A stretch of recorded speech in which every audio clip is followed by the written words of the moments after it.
नमस्ते सभी को। स्पिरिचुअल स्पायरल्स में हम 40 मैसेजेस फ्रॉम 40 मास्टर्स कर रहे हैं। मेरा नाम अनुराधा है और हम सभी मास्टर्स यहाँ पर मिलके मैसेजेस देखते जा रहे हैं, सुनते जा रहे हैं, समझते जा रहे हैं कि हमारे डिवाइन मास्टर्स जो जो कि सी अरुणा मैम के द्वारा चैनल्ड है, वो हमें क्या संदेश दे रहे हैं। तो इसी कड़ी में आज संचिता राउत जी एक टीचर हैं, अध्यापिका हैं और मराठी पढ़ाती हैं, अंग्रेजी पढ़ाती हैं, औरंगाबाद से हैं और आज वो पहली बार जूम में आई हैं और हमसे कुछ अपनी विजडम शेयर करेंगी। थोड़ा बहुत हनुमान जी के बारे में बताएंगी, फिर हनुमान जी ने क्या मैसेज दिया है, क्या संदेश दिया है वो बताएंगी। तो सभी मास्टर जो यहाँ पर हैं और जो बाद में देखेंगे, उन सभी को बहुत बहुत धन्यवाद कि आप ये सब मैसेजेस देख रहे हैं और हमारे साथ जुड़ रहे हैं। और मैं स्वागत करती हूँ संचिता जी का कि वो आए और अपना जो विजडम है हमारे साथ शेयर करें। प्रथम नमन Brahmarshi Subhash Patri ji, all divine masters, all divine astral travellers, all angels, सभी को आत्मवंदन और आप सभी आत्माओं को मेरा प्रणाम।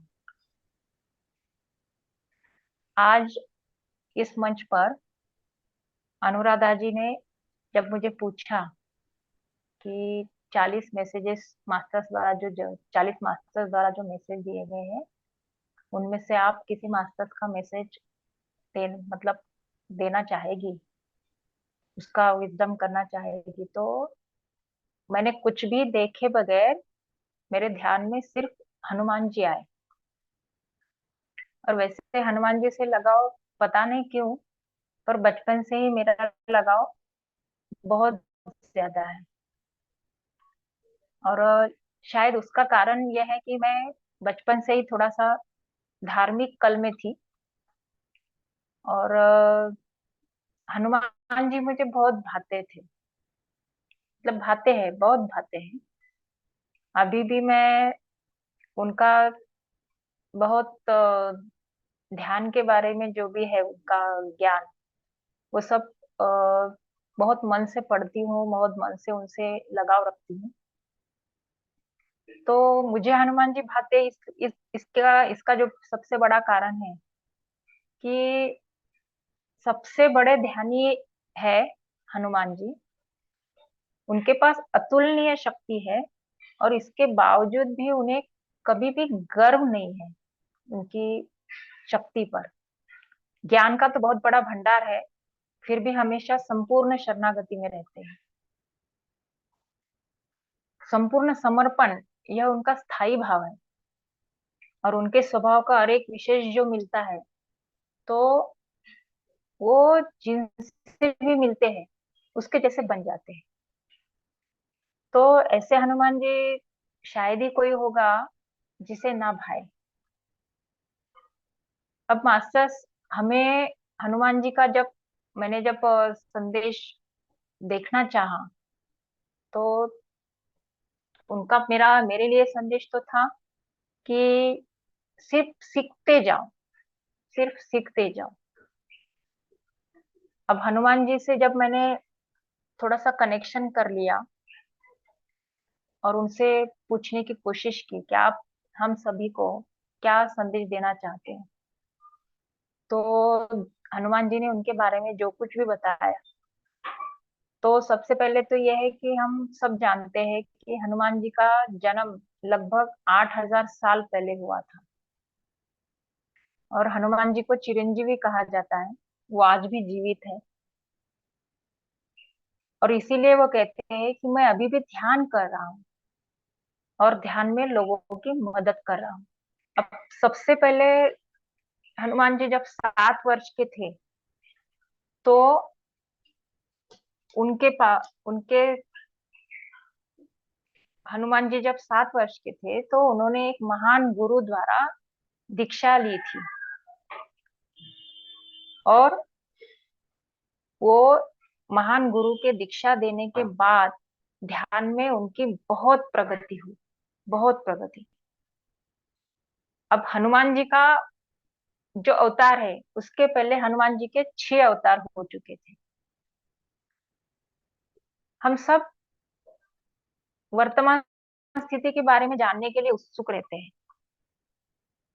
पर हनुमान जी बताते हैं कि जो ध्यान करता है तो वो सब ध्यानी भूत और भविष्य दोनों जान लेते हैं।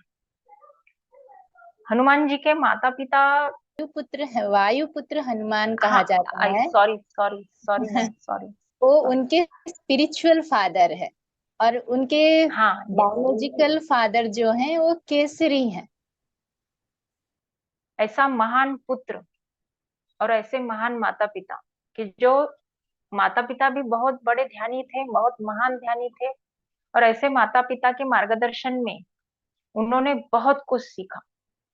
उनका ज्ञान का भंडार बहुत बढ़ गया था, मतलब बढ़ा हुआ है। अब माता पिता के मार्गदर्शन में बड़े होने के बाद 15 साल की उम्र तक वो पूर्ण ध्यानी हो चुके थे। और हनुमान जी कहते हैं कि पूर्ण ध्यानी होने के कारण उन्हें जो भी कार्य सौंपा जाता था, वो सब कार्य वो अपने ध्यान की वजह से बड़ी उत्कृष्टता से पार करते थे। अब हनुमान जी थर्ड आई मास्टर भी है और सूक्ष्म यात्रा में निपुण है। थर्ड आई मास्टर का मतलब क्या होता है मास्टर्स? थर्ड आई का मतलब होता है कि हम हर क्षण जागरूक जागृत स्थिति में जिए। थर्ड आई मास्टर का मतलब ये नहीं है कि हम कुछ अलग अलग चित्र देखें, कुछ अलग अलग कल्पनाएं करें। ये थर्ड आई मास्टर नहीं होता है। थर्ड आई मास्टर का मतलब होता है कि हम हर क्षण के लिए जागरूक है। हमें भूत भविष्य वर्तमान और हमारे निजी जिंदगी, हमारे आसपास होने वाले सभी घटनाओं से हम जागरूक होने के कारण हमारे जीवन में हम खुद की प्रगति कर सकते हैं। हम खुद का जो बहाव है वो अच्छे से कर सकते हैं। तो ऐसे थर्ड आई मास्टर हनुमान जी है। और जैसे मैंने पहले ही बताया कि हनुमान जी का जो एक स्वभाव है कि सबसे मिलजुल के रहना। छोटे में गए तो छोटे जैसे बन जाते हैं, बड़ों में गए तो बड़े जैसे बन जाते हैं, प्राणियों में गए तो प्राणियों जैसे बन जाते हैं। और इसके बावजूद इनका ये जो स्वभाव है, इसी कारण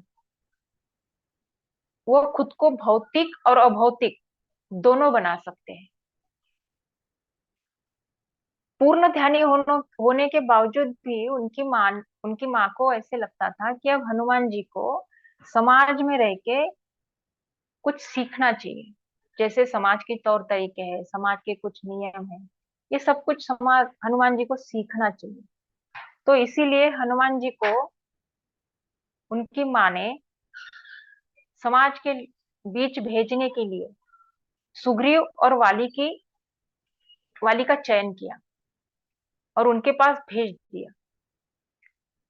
अब उस समय उन्हें सुग्रीव और वाली के पास जाने के बाद उन्होंने वहां की जो आसपास की परिस्थिति है, वो परिस्थिति का अभ्यास किया, आसपास की परिस्थिति का कुछ आकलन किया, और उसके बाद हनुमान जी ने सुग्रीव जी को चुना। अब सुग्रीव उनके गुरु बन गए। सुग्रीव जी से उन्होंने बहुत सारा ज्ञान लिया, समाज में रहने के तौर तरीके सीखे, साधन सीखे। और सुग्रीव खुद जो थे, स्वतः जो थे, वो बहुत निष्ठावान और धर्म समर्थन के थे। और इसी कारण हनुमान जी के पास जो पूर्ण समर्पण है, शरणागति है, उसी कारण हनुमान जी भी उनसे कुछ गुण सीख पाए, जैसे कि निस्वार्थता, सहिष्णुता, धैर्य, ज्ञान। और सबसे प्यारा और अच्छा गुण जो सब में होना चाहिए, वो है प्रेम का गुण, कि सबसे प्रेम करो, सबसे मिलजुल कर रहो। और इन गुणों द्वारा हनुमान जी ने सुग्रीव से खुद को बहुत अच्छा बना लिया। और सुग्रीव द्वारा जो भी उन मौके उन्हें प्राप्त हुए, उसके कारण वो बहुत आगे बढ़ गए। अब हनुमान जी कहते हैं कि मैं वही सीखता हूँ जो मुझे मेरे आसपास के लोग सिखाते हैं। इसका मतलब क्या हुआ कि हमारे आसपास जो लोग होते हैं वो हमें कुछ ना कुछ सिखाने के लिए आते हैं, और हमें उनका आकलन करके उनसे कुछ ना कुछ सीखना चाहिए। जो भी उनके उनके अच्छे गुण हैं, जो भी उनमें अच्छाई है, वो अच्छाई हमें ग्रहण करनी चाहिए। और इसी कारण हनुमान जी सबसे अच्छे लगते हैं, सबसे प्यारे लगते हैं। और उनका सबसे अच्छा और एक गुण है कि वो सबके बारे में सहानुभूति पूर्वक विचार करते हैं, सबसे सहानुभूति महसूस करते हैं, दूसरों की भावनाओं के साथ तालमेल बिठाते हैं। और इसके साथ हनुमान जी का एक अ, ध्यानी होने के कारण, अच्छे ध्यानी होने के कारण, गहन ध्यानी होने के कारण उनका अपनी आंतरिक इंद्रियों पर भी बहुत नियंत्रण है। और क्षमताओं को देखने की ध्यान, मतलब क्षमताओं को देखने का ध्यान भी उनके पास बहुत अच्छा है। सबसे प्यारी हमें जो पता है हनुमान जी की, मतलब सब लोग जब हनुमान जी को जानते हैं तो वो सबसे ज्यादा जानते हैं कि राम, सीता और लक्ष्मण के साथ में हमें हनुमान जी का परिचय वहीं से हुआ है कि राम, लक्ष्मण और सीता जब वनवास में थे, तो वनवास में सीता जी को एक बार सुवर्ण मृग का मोह हो गया। मोह, और उसी मोहवश कारण सीता ने राम जी को उस हरिण के पीछे भेजा। और राम जी उनके पीछे पीछे गए। वहां पे कुछ हरिण की आवाज आ गई, उसके कारण सीता जी डर गई, और वो लक्ष्मण को उनके पास भेजते हैं कि जाओ, तुम्हारे भैया कहाँ गए, उसके पीछे जाओ और देखो क्या हुआ है। तो राम जी जाते हैं, लक्ष्मण जी वहां पे एक रेखा मार के जाते हैं और भाभी जी को बोल के जाते हैं कि इसके आगे तुमने बाहर नहीं निकलना।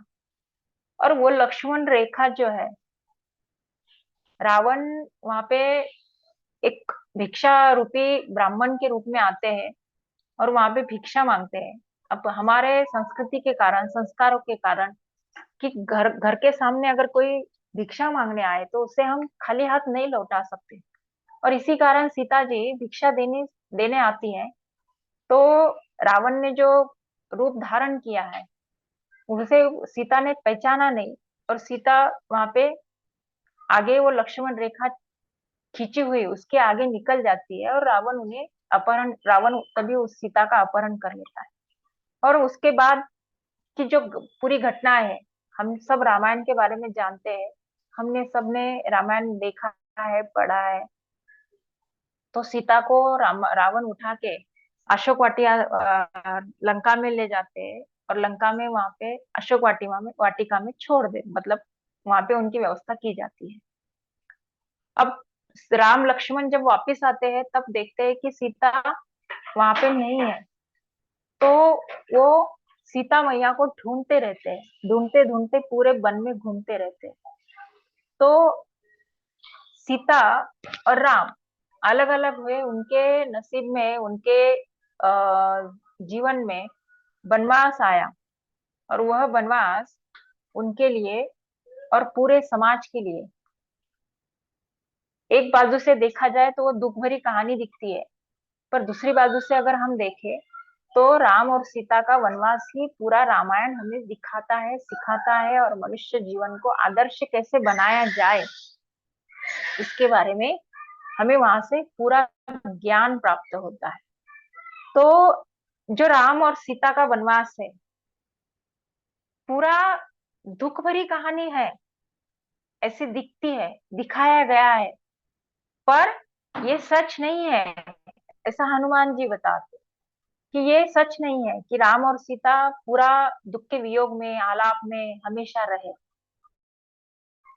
तो ऐसा न होते हुए राम ने और सीता जी ने भी इस वियोग का बहुत अच्छे से उपयोग किया, और वो उपयोग पूरा समाज के लिए किया।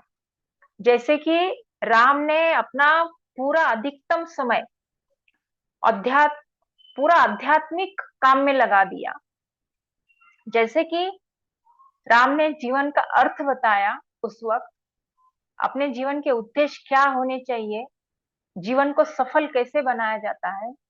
जो अवतार हमने धारण किया है, वो अवतार के जो कार्य थे, उसी वक्त उन्होंने बहुत सारे कार्य पूरे किए। संभावनाओं की वास्तविकता को पहचानना, ये गुण बताया। और सिर्फ यह दुनिया नहीं, तो और आकाश गंगा में जो अन्य दुनिया है, इस दुनिया के बारे में भी रामायण में राम ने इस वनवास के वक्त हमें पूरा ज्ञान दिया। और सीता जी लंका में होते अशोक वाटिका में सिर्फ दुख दुख के विलाप में नहीं बैठी, वियोग के विलाप में नहीं बैठी, तो वहां पे भी उन्होंने राक्षसों को ध्यान सिखाने का काम किया, त्रिजटा को शिक्षित करने का काम किया। और ऐसे महान जो दो गुरु है, जिनसे हनुमान जी सीखते गए, और उन्होंने यही कहा है कि सिर्फ सीता रोती बैठी, राम जी रोते बैठे, ये जो वर्णन है, ये वर्णन गलत है, ये वर्णन सही नहीं है। तो यहाँ पे हमें ये देखने को मिलता है, हमें यहाँ से एक सीख मिलती है कि मनुष्य जीवन का वैयक्तिक जीवन जो है वो अलग होता है, और समाज के जिस जिस उपयोग से, जिस उद्देश्य से हमें अपना जीवन बिताना चाहिए, वो जीवन कैसे होना चाहिए। तो ये रामायण में राम और सीता हमें बताते हैं कि संसार में होते हुए भी तुम्हें समाज के लिए कैसे उपयुक्त होना चाहिए। इसके बाद हनुमान जी सीता मैया के बारे में यहाँ पे एक वर्णन करते हैं कि सीता मैया सिर्फ दुख की कहानी नहीं बताती है, सीता मैया सिर्फ दुख का आलाप नहीं करती है। तो जब हनुमान जी लंका में गए, अशोक वाटिका वाटिका में गए, तो वहां उन्होंने पत्थर, रेत, जल, वायु, उन सब से पूछा, पेड़ों से पूछा कि सीता मैया कैसी है। तो वो सब खिलखिला उठे थे, वो सब खुश थे कि हमें ऐसे महान गुरु का सानिध्य प्राप्त हुआ, ऐसे महान गुरु से हम मिल सके। तो यहाँ पे हनुमान जी सीता मैया का ये गुण बताते हैं। इसके आगे जो राम, लक्ष्मण और सीता, इन तीनों के वनवास की कहानी है। तो लक्ष्मण भी कोई साधारण व्यक्ति नहीं है, तो लक्ष्मण भी एक बड़े ध्यानी है, प्रबुद्ध व्यक्ति है, ज्ञानी व्यक्ति है, बुद्धिमान व्यक्ति है। और ऐसा होते हुए भी उन्होंने राम के अंगरक्षक की भूमिका पार पाड़ी। उनकी जो भूमिका है रामायण में बताई हुई, कि वो सिर्फ राम और सीता के अंगरक्षक की भूमिका में दिखते हैं। पर ऐसा होते हुए भी राम और सीता का जो आध्यात्मिक जीवन है, उसके बारे में, उसके साथ साथ चलते चलते लक्ष्मण जी हमको ये भी सिखाते हैं कि राम और सीता का जो आध्यात्मिक जीवन है, उन जीवन के बारे में मैंने जो कुछ ज्ञान प्राप्त किया, वो ज्ञान ये सब कहानी के पीछे हमें दिखाता है। तो और जैसे लक्ष्मण जी बड़े ध्यानी है, तो इसके साथ साथ उनका एक स्वभाव है, एक गुण है कि वो सीखने के लिए हमेशा खुले रहते हैं। उनकी जो जैसे हम कहते हैं कि हमें अगर कोई नया ज्ञान प्राप्त करना है, तो पहले हमारे पास हमारी जो लेखनी पाटी है, वो पाटी हमें कोरी रखनी चाहिए, तभी हम उस पर कुछ लिख सकते हैं। तो जैसे हनुमान लक्ष्मण जी हमें बताते हैं कि मैं हमेशा खुला रहता हूँ, हमेशा सीखने के लिए रहता हूँ, तैयार रहता हूँ। और ऐसे महान मतलब राम, उनके सानिध्य में हनुमान जी ने भी बहुत सारा ज्ञान प्राप्त किया। उनके आचरण, जीवन के तौर तरीके, जीवन में हमारे जैसे जैसे प्रश्न आएंगे, तो उन प्रश्नों के हमें उत्तर कैसे सोचने चाहिए, कैसे मिलाने चाहिए, इस बारे में हनुमान जी ने उन सब से ज्ञान प्राप्त किया। जैसे कि हमें सबको पता है कि हनुमान जी खुद की शक्ति के बारे में भूले भूले हुए थे। तो जब लंका जाना था, तो वहां पे जामुन जी से हनुमान जी ने जैसे उन्होंने याद दिलाया कि हाँ, तुम्हारी शक्ति भूल चुके हो, तो याद दिलाने के बाद हनुमान जी को खुद की शक्ति का ज्ञान प्राप्त हुआ और उन्होंने उस शक्ति का उपयोग किया। जब राम और रावण का युद्ध चालू था तब भी हनुमान जी की शक्ति के बारे में समय समय पर उन्होंने अपना प्रदर्शन बताया कि मैंने जैसे हनुमान जी की शक्ति कौन कौन सी है। और इसीलिए हनुमान जी मतलब जब लक्ष्मण युद्ध के समय बाण लगने के वजह से बेहोश हो चुके थे, तब संजीवनी बूटी लाने के लिए राम ने हनुमान जी को चुना था और हनुमान जी को भेजा था। और इसीलिए हम भी अभी भी देखते हैं कि हनुमान संजीवनी, उनको एक संजीवन नाम से भी बुलाया जाता है। तो ऐसे हनुमान जी जो 24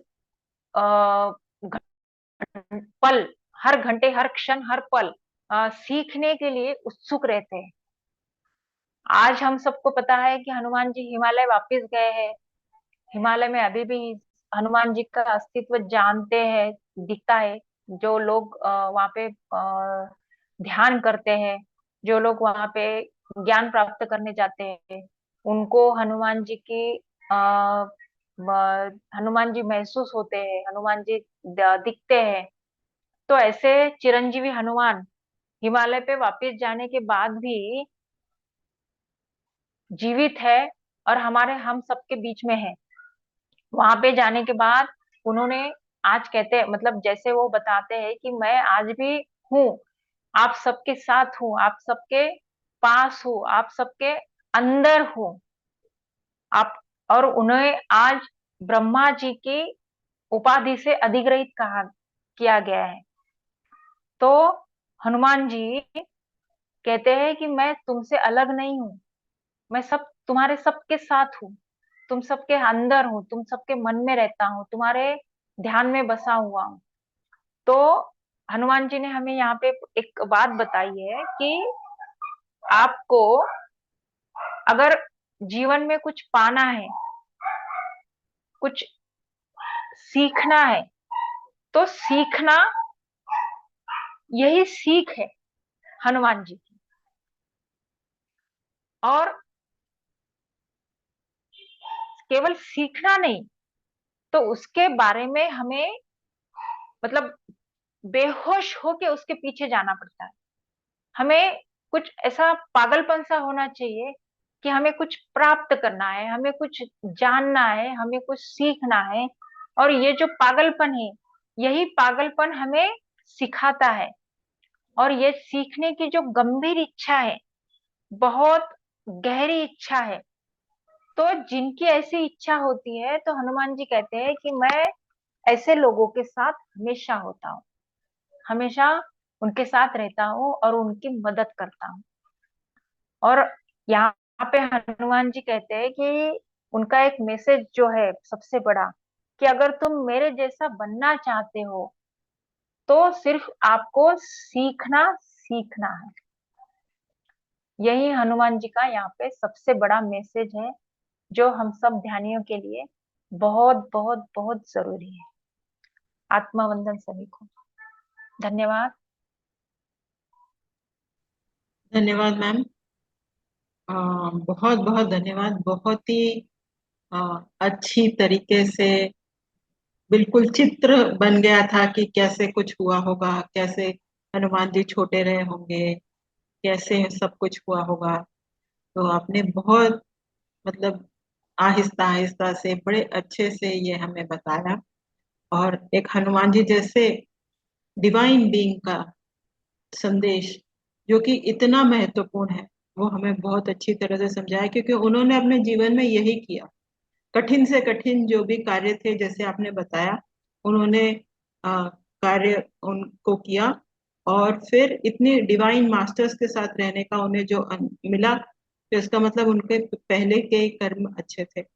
बहुत बहुत अच्छा संचिता जी, ऐसा लगा ही नहीं कि आप पहली बार बोल रही हैं। तो आप आगे भी जरूर कोई ना कोई चीज में पार्टिसिपेट करें, जूम में आपका खूब आगे बढ़े। और आप अच्छी अध्यापिका तो हैं ही, और ऑनलाइन अध्यापिका भी बने, या जो आप चाहती हैं वैसा हो। तो ऑल द बेस्ट और थैंक यू। आपने आज यहाँ पर हमारे साथ संदेश यहाँ पर दिया हमें हनुमान जी का। बहुत बहुत धन्यवाद आपका। Thank you masters. Thank you. मंच की पूरी पूरी आभारी हूँ मैम। इस मंच ने मुझे मौका दिया और मैंने आपके सामने मेरे मन का जो था वो रखने की कोशिश की। नहीं नहीं, बहुत अच्छा थैंक प्रयास, यू थैंक बहुत यू अच्छा थैंक यू। प्रयास। और आगे भी हम मिलते रहेंगे। हम तो खैर 1 डेढ़ महीने से एक दूसरे को जानते हैं। तो आपकी बेटी यहाँ भी बहुत मतलब एक डॉक्टर है, एक आर्किटेक्ट है और टीचर है। आपके हस्बैंड बहुत अच्छा परिवार है, और टफी जैसा आपका जो डॉबी है वो हर टाइम इधर उधर जाता रहता है। बहुत बहुत यस धन्यवाद। मैम। बाकी थैंक सब यू। मास्टर्स भी अगर कुछ बोलना चाहें या अपनी बात रखना चाहें। संचिता मैम, नमस्ते, आत्मा वंदन। आप मैम आवाज नहीं आ रही। बोले मैम, धन्यवाद मैम। आप थैंक कुछ यू बुरा मैम ना थैंक यू। माने तो मैं छोटी सी आप जो बोले छोटा सा एक सुधार करना चाहती हूँ आपकी में। हाँ हाँ, जो जरूर। बोले, हाँ बताइए बताइए मैम बताइए। आप जब बोले हनुमान जी के पिता जो हैं वो सूर्य देव नहीं है मैम, वो वायु। बहुत ही अच्छा मैम, आप बहुत ही अच्छे से एक्सप्लेन किया। आप लग रहा था कि आप सच में एक टीचर जैसे टीचर ही हैं। आपका प्रोफेशन आपका पूरा झलक रहा था आप जब एक्सप्लेन कर रहे हैं। Thank you very much. Okay thank you.